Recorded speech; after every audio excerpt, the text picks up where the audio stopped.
545 సంస్థానాలు ఉండేవి. ఒక్కొక్క సంస్థానంలో రాజకీయ వ్యవస్థలో రాజు మాట్లాడిందే శాసనంగా ఉండేది. నేను చెప్పేదే శాస్త్రం అనే విధంగా సినిమా డైలాగ్ బాగా వచ్చింది. అట్లాగే రాజు చెప్పేదే శాస్త్రంగా ఉండేది. భారతదేశానికి స్వతంత్రం వచ్చే టైంలో అనేక సంస్థానాలతో కూడుకున్న ఈ దేశం నిజంగా నిలబడదు. ఈ దేశం కొంతకాలానికి ఎక్కడికి ముక్కలైపోతూ ఉంటుంది. ఈ దేశంలో కులాలు మతాలు ఈ దేశాన్ని విచ్ఛిన్నం చేస్తాయని చాలా భావించారు. చాలామంది పాశ్చాత్య రచయిత రాసినప్పుడు భారతదేశం యొక్క కాలం కొనసాగలేదని చెప్పారు. ఇక్కడ ఆశ్చర్యం ఏంటంటే మొత్తం ప్రపంచంలో రెండవ ప్రపంచ యుద్ధం తర్వాత అనేక దేశాలకు స్వతంత్రం వచ్చిన, ఆ దేశాల్లో ప్రజాస్వామ్య వ్యవస్థపై మిలిటరీ పరిపాలన వచ్చిన కొన్ని లోపాలన భారతదేశం యొక్క స్వతంత్ర ఉద్యమం, భారతదేశం యొక్క స్వతంత్రత కొనసాగుతూ ఉంది. ఆ కొనసాగడానికి ప్రధానమైన కారణం ఏదో అది భారత రాష్ట్రం. మీరు 1948 తర్వాత ప్రపంచంలో స్వతంత్రం వచ్చే దేశాలు చాలా దేశాలు తీసుకోండి.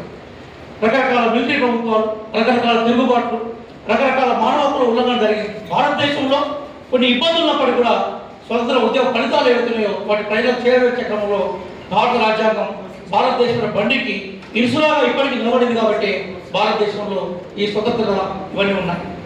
భారత రాజ్యాంగంలో మనం ప్రధానంగా 3 అంశాలను చర్చించాలి. ఒకటి రాజకీయ న్యాయం, రెండోది మనకు ఆర్థిక న్యాయం, మూడోది సామాజిక న్యాయం.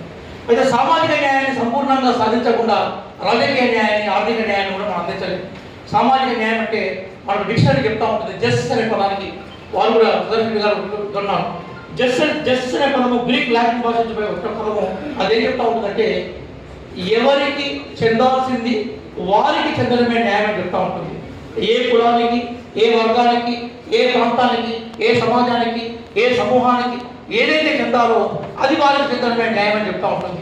కాబట్టి సామాజిక న్యాయం దక్కకుండా ప్రజలకి రాజకీయ న్యాయం కానీ ఆర్థిక న్యాయం కానీ సంపూర్ణంగా దక్కే అవకాశం లేదు. కాబట్టి సామాజిక న్యాయ దిశగా మన ప్రయాణం కొనసాగించాలని మనం కోరుకోవాలి. ఇప్పటికీ చాలా మంది కొన్ని తప్పు అభిప్రాయాలు అవేంటంటే ఈ భారత రాజ్యాంగం అంటే